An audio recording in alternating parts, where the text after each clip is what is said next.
we cannot confirm that two members of parliament and 13 members of staff have been confirmed positive for COVID-19. That's the first thing. Number two, it wasn't one side of the House. It was the leader of the House who addressed the media in his capacity as leader of the House, together with the clerk to Parliament and the resident doctor, Dr. Pambo. Now, the aim of that particular press conference was to tell members of the public through the media that we have also heard that this is the report that's making the round. However, we haven't had official communication to that effect.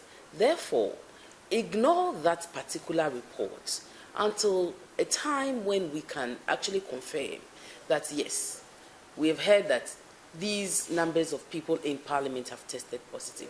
And it's not as if you test positive for COVID-19, it's a bad thing, or you brought it upon yourself or anything, for which reason people would not want to associate with it. I mean, it's a bad disease. It has terminal consequences and all those things. But there's also people who have had the disease and who have recovered. So there's nothing wrong with saying that a person has it if a person has it. However, there's everything wrong with saying that these number of people have it if we are not sure of it. And that's what we sought to clear. As I speak to you right now, I do not know how many people have tested positive. So it wasn't even as late as yesterday. As I'm speaking to you at the moment, I don't know who has tested positive and who hasn't. I don't know that. But you've tested, we are about over 800 people here in Parliament. So if you've tested over 800 people who come from such diverse backgrounds, chances are that somebody will test positive. And it's okay. If somebody tests positive, what they told us was that there is a confidentiality protocol in place. So if you test and you are positive, your result is not coming to the institution of Parliament. Your result is going to you. You will receive a call that, perish the thought, a call. You have tested positive for COVID-19, and for that reason, we'll come and do the contact tracing. And because we are all testing here, they are doing the contact tracing at home. So they come to your house, do your contact tracing, and then inspect your residence. If you can self-isolate in your home, then they will self-isolate you in your home. If it's not conducive, then you'll be taken to an isolation center. And then you follow the medical regimen that is needed to take care of you. That is what is in place. Now, having said that, what it means is that if I test negative, and I even go to Noguchi to find out that I've tested negative, I won't know what your result is. So for somebody to come and say that I have received my result and it's negative, and therefore I have access to results. Results of who? How did you come by the results? Did they tell you that this person has it or this person doesn't have it? Can you confirm? If you were to be put before a place where you had to defend yourself, would you have the means to defend yourself? Nobody's saying that we shouldn't talk about it, but let's put it in proper perspective. So the issue of she lied, he lied, shouldn't even come into equation, into the story at this moment at all. Because I don't think it is one person's truth or one group's truth against another person's or another group's truth. What it is that as an institution, we are yet to receive any information on the matter. I am sure that once we are finished with the testing, the test team, Noguchi and everybody will come with the figures, explaining that we tested X amount of people here. And of the tests that we did, this is the number that is positive, or this is the number that's... I think it's only fair that we look at it like that. The closest I came to anything was that if people tested positive, they would be contacted directly. And at the end of the exercise, a comprehensive report will be given to Parliament.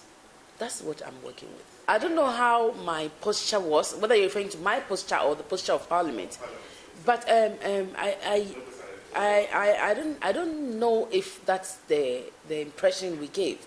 But if that's the impression we gave, then it's an erroneous impression, because that's not what we sought to do. In fact, yesterday at the time when I heard it, it was a bit upsetting, because my first thought was that, could I have come into contact with somebody who has it? And you know the implications. I have underlying factors. I'm asthmatic. I don't want to get COVID-19. So because of that, the first reaction is that everybody is worried. Now, beyond the worry, we even realize that if somebody has been tested positive, chances are that they are not even here, because they would have been called and they would have been isolated. And thankfully, we've just had, the test. So the person would not even be here. So the issue of one person being infected or another couple doesn't even arise. So that sort of settles it. I think at the time of the news conference, it was more to do with the fact that Parliament didn't have that information and was out, and it didn't make the sort of the boxes didn't sort of fit into everything. So that's what it was. But we do recognize that people have their sources, especially media houses and politicians as well, and they would come up with information if they want to.